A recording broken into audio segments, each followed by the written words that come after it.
15에서 16절. 보라, 내가 오늘 생명과 복과 사망과 화를 내 앞에 두었나니 곧 내가 오늘 내게 명령하여 내 하나님 여호와를 사랑하고 그 모든 길로 행하며 그의 명령과 규례와 법도를 지키라 하는 것이라. 그리하면 내가 생존하며 번성할 것이요 또 내 하나님 여호와께서 내가 가서 차지할 땅에서 내게 복을 주실 것임이니라. 20절. 내 하나님 여호와를 사랑하고 그의 말씀을 청종하며 또 그를 의지하라. 그는 내 생명이시요 내 장수이시니 여호와께서 내 조상 아브라함과 이삭과 야곱에게 주리라고 맹세하신 땅에 내가 거주하리라. 우리 계속해서 신명기 30장 말씀을 함께 살펴보겠습니다. 이 신명기 30장 말씀은 출애굽 2세대들에게 하는 모세의 이 마지막 설교, 신명기를 통해서 주고 있는 모세의 이 마지막 설교의 결론 부분이라고 할 수 있습니다. 신명기는 모세가 이제 앞으로 가나안 땅으로 들어가게 될 이스라엘 민족이 어떻게 언약 안에 거해야 하는지를 분명하게 말씀하고 있는 책입니다. 역사적 사실을 통해서 하나님께서 어떻게 구원을 행하셨는지를 보여주고 그 하나님을 사랑하는 방법을 가르쳐 줍니다. 하나님께서 시내산에서 주신 율법과 규례를 온전히 지키는 것을 통해서 유일하신 하나님을 사랑해야 한다는 것을 가르쳐 줍니다. 구체적인 규례들을 가르쳐 주면서 이 율법과 규례를 지켰을 때와 또 지키지 않았을 때의 결과를 분명하게 선포하고 있습니다. 그 결과에 대해서 이야기를 할 때에 사실 이 복과 저주의 비중을 살펴보면요, 저주의 비중이 훨씬 많은 것을 볼 수 있습니다. 거의 5배 정도 차이가 나는데요. 이미 복을 받은 백성으로서 하나님의 율법을 지키고 언약 안에 거하면 계속해서 이 복을 누리며 살아갈 수 있지만, 하나님의 말씀을 떠나게 되면, 그리고 그 말씀을 잊게 되면, 그리고 언약을 저버리게 된다면 하나님께서는 지금까지 복으로 주어졌던 모든 것들, 그들이 당연하다라고 생각했던 그 모든 것들이 그들을 떠나게 되고 분명한 저주로 나타나게 될 것이다 라는 것을 말씀해 주고 계십니다. 그 중에서 가장 두드러지게 나타나는 것은 하나님의 복의 상징인 땅에서 쫓겨나는 것입니다. 이스라엘 민족이 하나님의 복을 받았다는 가장 확실한 증거는 그들이 약속의 땅으로 들어갔다는 것입니다. 그 땅의 모든 족속들을 쫓아내고 그 땅을 정복했다는 것입니다. 이스라엘 민족에게 이 땅은 하나님의 언약을 분명하게 보여주는 매개체였고요, 또 하나님께서 주시는 평안과 안식이었습니다. 약속의 땅은 하나님께서 택하신 백성에게 주시는 가장 확실한 복이었습니다. 그런데 이 백성들이 하나님의 말씀을 잊고 규례를 또 율법을 지키지 않으면 어떻게 됩니까? 저주를 받게 되는데, 그 저주의 가장 확실한 형태는 바로 이 땅에서 쫓겨나게 되는 것이었습니다. 그들이 심겨진 땅에서 뽑혀진다라고 표현을 하십니다. 먼 땅에서 일어난 자들이 그들을 치고 이스라엘 민족은 온 세계 가운데 뿔뿔이 흩어지게 된다라고 말씀합니다. 가나안 땅에서 쫓겨나는 것은 하나님의 가장 확실한 저주였습니다. 그런데 그 저주를 받아 쫓겨나게 되었을 때, 그들이 온 땅 가운데 흩어져 있을 때에 그들 마음 가운데 하나님의 말씀이 다시 생각나게 되어서 하나님께로 돌이키게 된다면 하나님께서 어떻게 하신다라고 말씀합니까? 하나님께서 그 흩으신 것을 다시 모으시겠다라고 말씀합니다. 포로로 잡혀간 이방 땅에서 다시 이 땅으로 돌아오게 하시겠다라고 말씀합니다. 하나님께서 그들의 조상들에게 약속하셨던 그 복을 다시 회복시켜 주시겠다라고 말씀하십니다. 그러니 이제 가나안 땅으로 들어가게 되는 이스라엘 민족은 어떻게 해야 합니까? 그들은 하나님의 복을 받은 민족으로 어떤 삶을 살아가야 하겠습니까? 오늘 모세는 그들에게 분명하게 결단할 것을 촉구합니다. 생명과 복과 사망과 화가 너희 앞에 있으니 어떻게 하라는 것입니까? 사망과 화를 받게 되는 길로 가라는 것입니까? 아니죠. 하나님께서는 이스라엘 민족에게 생명과 복으로 나아가는 길을 열어주었으니 그 길로 행하라고 말씀하고 있습니다. 하나님께서 명령하신 모든 길로 행해서 생명과 복을 누리라는 것입니다. 이제 들어가게 될 약속의 땅에서 장수하면서 여호와를 사랑하고 그 말씀을 청종하고 오직 그를 의지하라고 말씀합니다. 사랑하는 부평교회 성도 여러분, 하나님께서는 택하신 백성 앞에 생명과 복과 사망과 화를 두십니다. 그리고 하나님의 말씀을 통해서 생명과 복의 길로 행하도록 명령하십니다. 그게 아니라 세상의 다른 우상들을 사랑하며 하나님의 말씀을 잊고 살아간다면 사망과 화의 저주가 반드시 임하게 될 것이다 라고 분명하게 말씀하십니다. 이 말씀은 오늘을 살아가는 성도들에게도 동일하게 적용이 됩니다. 예수 그리스도의 십자가 사역을 통해서 구원하신 백성들이 더 이상 세상의 우상들을 사랑하며 살아가는 것이 아니라 이제 하나님 한 분만을 사랑하고 또 그분의 말씀을 청종하며 오직 하나님 한 분만을 의지하기를 원하십니다. 그것을 위해서 우리를 영원한 나라, 영원한 하나님의 나라로 인도해 가십니다. 우리가 걸어가는 이 길은 이 영원한 하나님의 나라로 나아가는 길입니다. 우리를 위해서 예비해 두신 영원한 복을 누리게 하시는 길입니다.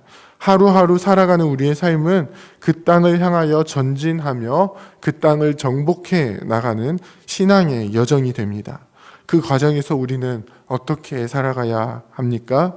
하나님의 말씀을 지키며 그 규례를 지키며 하나님의 뜻을 이루며 살아가야 하는 것입니다.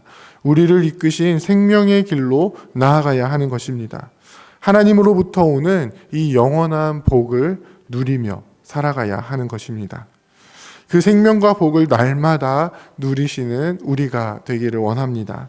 특별히 오늘 거룩한 주일을 맞이하여서 모든 성도들이 하나님의 말씀을 듣기 위하여 주님의 보좌 앞으로 나아오게 되는데요.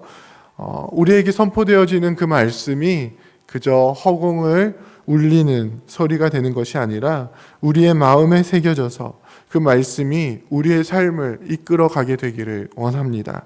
우리의 삶을 생명의 길로 인도하시는 그 말씀의 능력 안에 우리가 살아가기를 원합니다. 그래서 앞으로 우리가 들어가게 될 그 영원한 나라를 믿음으로 바라보며 또 이 땅에서의 전쟁, 우리가 또 하나님의 뜻을 따라서 정복 전쟁을 함께 해 나가게 될 텐데요. 그 전쟁에서 날마다 승리하며 살아가는 우리가 되기를 원합니다. 그 가운데 우리가 우리 삶을 말씀을 통해서 다스리시고 이끌어 가시는 그 말씀의 능력으로 그 주님의 뜻을 이루며 함께 살아가게 되는 저와 여러분들이 다 되시기를 주님의 이름으로 부탁드립니다. 함께 기도하겠습니다. 이제 오늘 받은 말씀으로 함께 기도하겠습니다. 우리의 생명이신 예수 그리스도를 온전히 의지하며 그분의 말씀을 청종하는 삶을 살아갈 수 있도록 끝까지 우리를 붙들어 주옵소서. 하나님께서 명령하시는 규례와 법도를 온전히 행할 수 있도록 붙들어 주시고 말씀을 지키는 것을 통해 온전히 생명 안에 거할 수 있도록 인도하옵소서.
이제 개인의 기도 제목을 가지고 하나님 앞에 기도하시기 바랍니다.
수고하셨습니다. 오늘도 하나님의 인도하심 가운데 승리의 하루를 보내시는 우리 재건부평교회 모든 성도님들이 되시기를 주님의 이름으로 축복합니다.